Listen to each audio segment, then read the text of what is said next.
Welcome back. Now that the school year is upon us, there are some questions to answer. How much should your kids sleep? What should they have for breakfast? And how do you make sure they stay safe throughout the school day? Well, here to answer those questions is pediatric ER physician Dr. Jessica Prince. Dr. Prince, welcome to the show. Thank you. How are you? I'm very well. How are you? You look good in case a medical emergency breaks out. We know you. where to turn. Yep. Yeah. All right, so let's talk about kids going back to school. Which, as I recall, was never a fun time ever for me as a child. But one of the cool things is you get to wear new clothes and you have like hip new backpacks and you look all great and cool, right?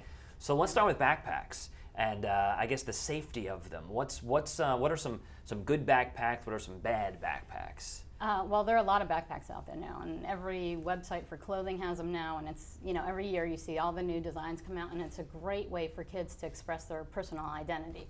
But like you said, we have to make sure that they're being protected as far as safety as well. So the first concern would be making sure you buy the right size backpack for your child. So a child that's starting first grade or second grade is not going to be the same size as a backpack for a kid that's going into high school or college. And basically the rule of thumb is that the size of the backpack should be about 3/4 the entire size of the back. So from the top of the shoulders down to the lower waist, you go about 3/4, and that's a good size backpack for the child. No matter what age, backpacks should always have padded shoulder straps, 2 of them, both of them padded, as well as a padded back part of the backpack that sits along the back.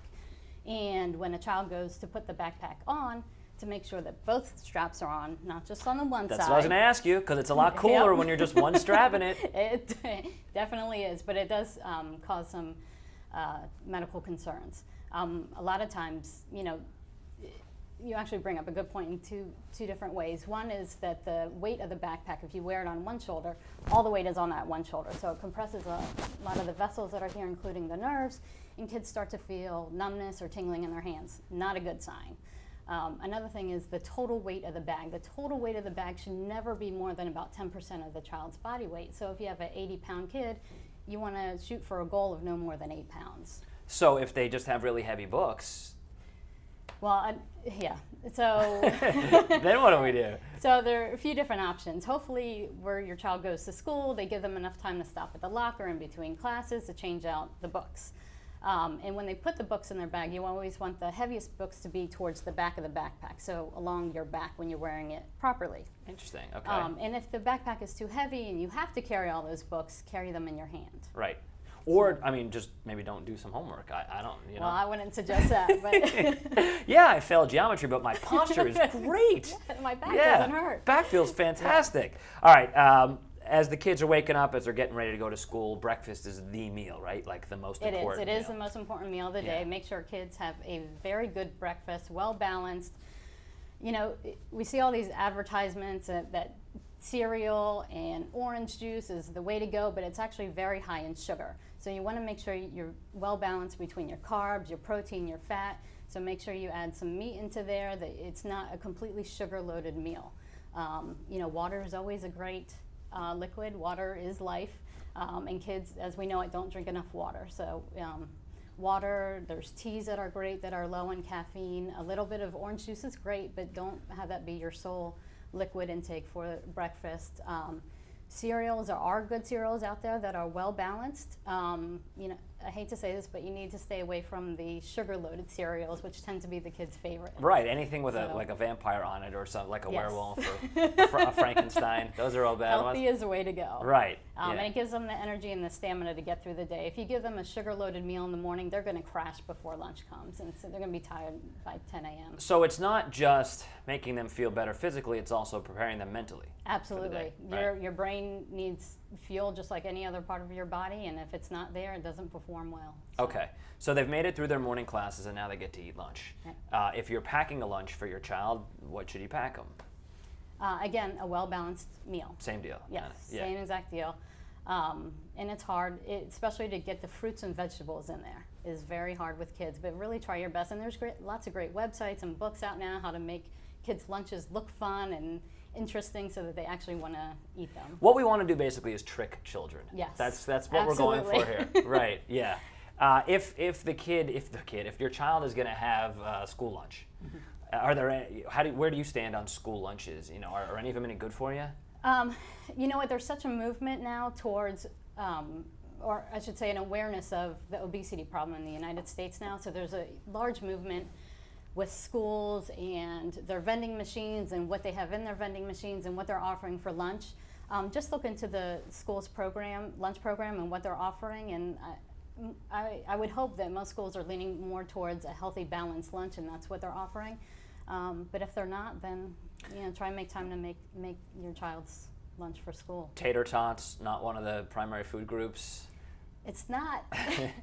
It's not a bad food, but you don't want them to sit and eat a full meal of tater tots and chocolate milk. Oh. You need some other substance. But it sounds so good. It does. Doesn't it? It does. Wow, with some tacos the next day. And you could always make sweet potato tater tots. you could.